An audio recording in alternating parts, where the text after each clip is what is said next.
नमस्कार, आप देख रहे हैं मऊ तक और मैं इस समय मौजूद हूं बलिया और बरौली बॉर्डर। इस समय हम अगर बात करें तो बरौली में मौजूद हैं, जो बलिया और मऊ का बॉर्डर है। और हमारे साथ मौजूद हैं जो पदाधिकारी मौजूद हैं। आपको बता दूं कि जनता उन्नति पार्टी कार्यालय का आज उद्घाटन हुआ है और इस अवसर पर मौजूद हैं ओम प्रकाश सिंह चौहान, राष्ट्रीय प्रमुख महासचिव हैं अपने पार्टी के, जनता उन्नति पार्टी के महासचिव हैं। आइए इनसे बात करते हैं और जानते हैं जो आज का ये कार्यालय उद्घाटन हुआ है। सबसे पहले तो अपने बारे में बताएं और क्या मकसद है आप लोगों का यहाँ से कार्यालय बनाकर, क्या 2022 के लिए क्या रणनीति है आप लोगों की? सबसे पहले तो इस कार्यालय के उद्घाटन के अवसर पर आप यहाँ आए, इसके लिए आपको मैं तहे दिल से धन्यवाद देता हूँ। और मैं जनता उन्नति पार्टी का राष्ट्रीय प्रमुख महासचिव हूँ और मैं प्रॉपर रहने वाला तो बलिया का हूँ।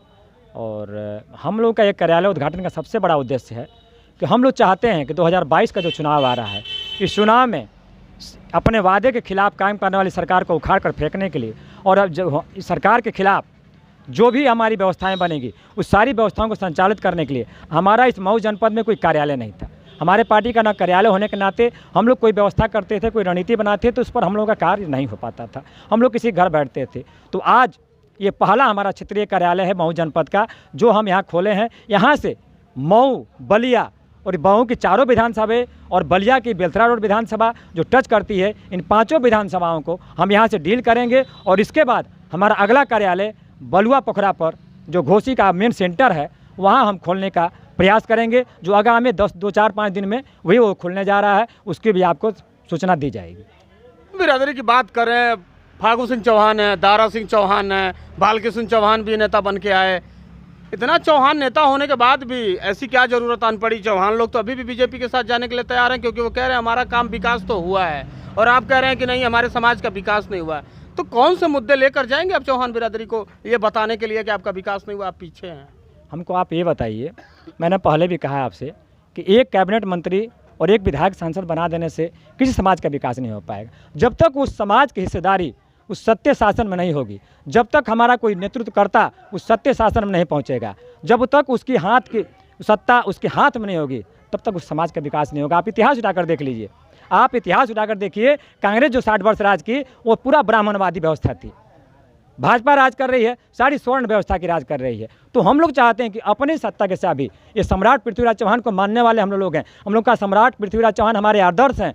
उन्होंने अपने को इस हिंदुस्तान को बताने के लिए, मुगल शासन से बचाने के लिए अपने को कुर्बान कर दिया। तो हम लोग चाहते हैं कि हम लोग पुनः सत्ता में पहुंचकर अपने उस व्यवस्था को लागू करने के लिए आपके बीच 2022 में सरकार बनाने का काम करेंगे। 2022 के मुद्दे कौन से होंगे? आपको चुनाव जो लड़ने की बात कर रहे हैं, सब अखिलेश के साथ आप जा रहे हैं, भागीदारी संकल्प मोर्चा का हिस्सा हो रहे हैं आप, ऐसी ज़रूरत क्या आन पड़ी और मुद्दे क्या होंगे आपको चुनाव में जाने के?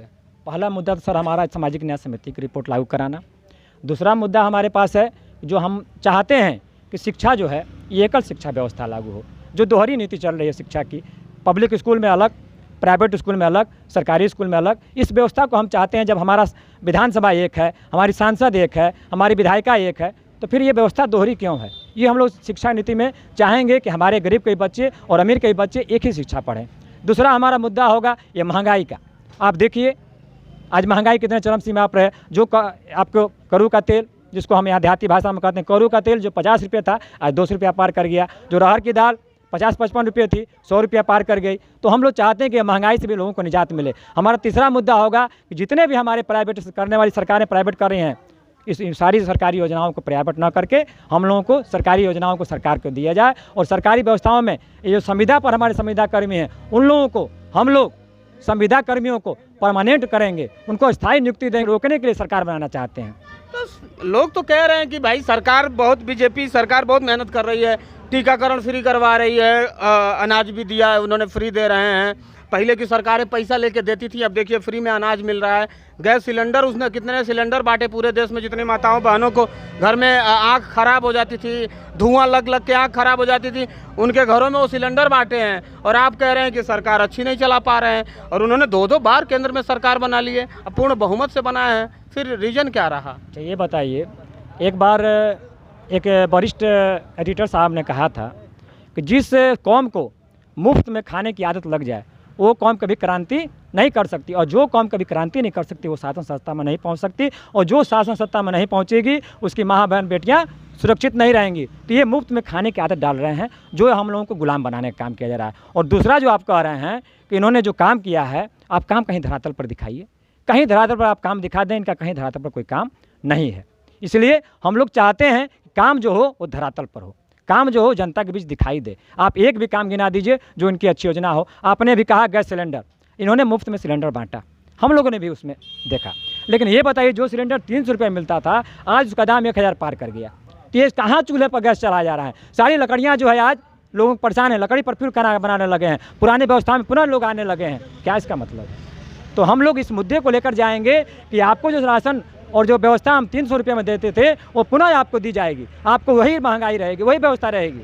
सारी व्यवस्थाओं को हम देखिए, आप कह रहे हैं ना अभी 2-3 जगहों पे ये चुनाव हारे, उपचुनाव, तो 12 रुपये पेट्रोल कम हो गया। तो ये हारेंगे तो दिल्ली से सारी व्यवस्थाएं अपने आप जो है चेंज हो जाएंगी और सारी व्यवस्थाएं अपने आप सही हो जाएंगी। मतलब कि अगर प्रदेश में सब कुछ सही करना है तो इनको हराना पड़ेगा, और आप लोग तैयार हैं मिलके? क्या लगता है इस बार 2022 में आप लोग सरकार बना पाएंगे? एकदम कन्फर्म सरकार बनेगी। जो हम लोगों का भागीदारी संकल्प मोर्चा है वो सपा के साथ गठबंधन है, वो महागठबंधन है, और उस महागठबंधन में आप मिला लीजिए, वोट किसके पास है यार? चौहानों के पास, राजभरों के पास, यादव के पास, कुशवाहा के पास, आपके नौहार कुहार नाई के पास, ये सारी जातियां लंबंद हो रही हैं। आप भागीदारी में ही देख लीजिए, बाबूराम पाल जी हैं, आज आपके वो अनिल सिंह चौहान जी हैं। और तो भागीदारी को कह रहे हैं कि सारे चोर होकर इकट्ठा अब लूटेंगे प्रदेश को। आज आप भाजपा को देखिए, एक हिस्सेदारी मोर्चा बना है, हिस्सेदारी मोर्चा बना, उस देखिए उसमें इतनी छोटी छोटी पार्टियां हैं जिनका जनाधार ही नहीं है, और उन लोगों को मिलाकर अभी धोखा दिया गया।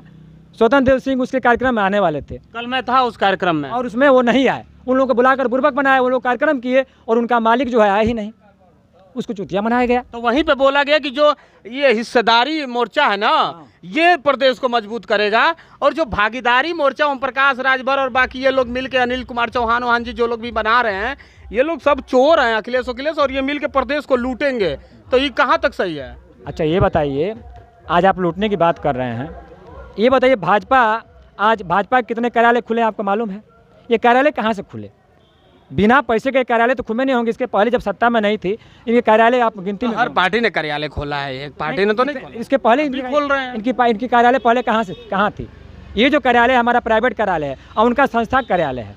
मतलब आपके कहने का बीजेपी के जितने नेता हैं वो पैसा जो इकट्ठा किए हैं वो मतलब चोरी करके इकट्ठा किए हैं, और बाकी पार्टियों के जो नेता हैं वो कमा के इकट्ठा किए हैं, ऐसा है क्या? नहीं इकट्ठा किए हैं, उन्होंने मेहनत किया है, उन्होंने सारी व्यवस्था की है, उनके कार्यकर्ताओं ने उन्हें चंदा दिया है कि हमारी सरकार जब बनेगी तो हमें जो है लाभ मिलेगा, हमारे बच्चों को नौकरी मिलेगी, हमारे शोषित वंचित समाज के लोगों को हक हिस्सा अधिकार मिलेगा। आप देखिए 75 वर्ष में आप निकाल लीजिए ए कैटेगरी की जो नौकरियां हैं, जो बी कैटेगरी की नौकरियां हैं, उसमें आज भी बैकवर्ड समाज को उसकी हिस्सेदारी नहीं मिली है, अति पिछड़े समाज को उसकी हिस्सेदारी नहीं मिली है, SC ST के लोगों को आज तक हिस्सेदारी मिली है। आप बता दीजिए, एक भी सुप्रीम कोर्ट में आपको कोई जज बता दीजिए जो बैकवर्ड समाज का हो, पिछड़े समाज का हो और शेड्यूल कास्ट शेड्यूल ट्राइब का हो, अगर आप बता दें तो मैं जान जाऊँ।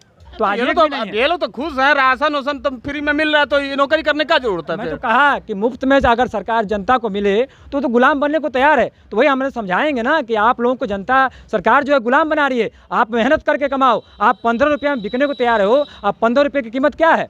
आज 15 रुपये में किसकी व्यवस्था चलेगी बताइए? 2000 रुपये देते हैं किस्त वाइज, 15 रुपये रोज का हुआ, कितना मतलब निकला उसका? 15 रुपये में किसका एक चाय आज खोजना मुश्किल है। 15 रुपये में अगर चाय खोजेंगे चाय आप तो कोई नहीं दे पाएगा, तो 15 रुपये में घर कैसे चलेगा? उसकी व्यवस्था कैसे चलेगी? और हम लोगों का ये भी मुद्दा है कि इस बार हम लोग सत्ते में जाएंगे तो जातीय जनगणना कराएंगे, और जातीय जनगणना करा के जिसकी जितनी संख्या उसकी उतनी हिस्सेदारी हम लोग देने का काम करेंगे। ये हमारा मुख्य मुद्दा होगा, इसलिए कि ये सरकार जातीय जनगणना नहीं कराना चाहती है, चाहती है कि इन सारे समाज के लोगों को देखिए। आज पूरे प्रदेश में, अभी आपने कहा चौहान समाज का, आप कभी सोशल मीडिया पर नाम देखे हैं? ये चौहान समाज का नाम आता है, चौहान समाज को इस पूरे प्रदेश में 1% भी नहीं बताते हैं लोग। आप बताइए, आप समाज में घूमते हैं, बताइए चौहान समाज इस प्रदेश में नहीं रहता है, फिर कहाँ है वो? उसकी संख्या नहीं है। हमें इसका रीजन ये है कि अभी कैबिनेट, और हो सकता है मिल भी जाए क्योंकि कैबिनेट मंत्री हैं, पैसा खर्चा कर ही सकते हैं, तो टिकट भी मिल सकता है उनको। क्या लगता है आपको, समाजवादी पार्टी उनको ले लेगी? देखिए वो तो उनका व्यक्तिगत मामला है सर, वो उनका विषय है, लेकिन ये बताइए कि सिर्फ दारा सिंह चौहान के चले जाने से पूरे प्रदेश में 403 विधानसभा है, एक विधायक को लेकर 403 विधानसभा के चौहान इकट्ठा तो नहीं हो पाएंगे। और 403 विधानसभा के लोगों को हम जगाना चाहते हैं। पूरे पूर्वांचल में अभी हमारा संगठन चल रहा है। आज हम पूर्वांचल के लगभग 8 जनपदों में हमारा संगठन मजबूत है। 8 जनपदों के चौहानों को लेकर, और चौहानों को नहीं, पूरे वंचित शोषित समाज के लोगों को लेकर अपनी बात 2022 में उठाकर अपनी सरकार बनाकर सरकार में हिस्सेदारी लेकर अपने लोगों को हक हिस्सा अधिकार दिलाने का काम हम करेंगे। 15 तारीख को ऐसा कुछ कार्यक्रम कराने वाले हैं आप लोग भागीदारी मोर्चा का, तो इसमें क्या है मैसेज आपका? ये भागीदारी मोर्चा का कार्यक्रम है, लेकिन वो मुख्य कार्यक्रम जनता उन्नति पार्टी का 5वां स्थापना दिवस है। हम लोग की पार्टी को बने 5 वर्ष हो गया। 15 दिसंबर 2017 को हम लोग लखनऊ की धरती पर इस पार्टी का निर्माण किए थे। उसका 5वां स्थापना दिवस है। तो हम लोगों ने प्रयास किया कि आप देखिए, आज पूरे प्रदेश में पहले से लोग कहा करते हैं कि सबसे अधिक अगर चौहान रहते हैं तो मऊ जनपद में रहते हैं। तो हम लोगों ने एक 5वां स्थापना दिवस मऊ जनपद में इसलिए कराया कि घोसी हमारा सेंटर है, चौहानों का एक सेंटर रहा है, इसलिए कि वहाँ घोसी के चौहान हमेशा अपने चौहान प्रतिनिधि को बनाने का काम किया है। वो बात समाप्त करता हूँ। आप देख रहे थे मऊ तक, मैं संजय, नमस्कार।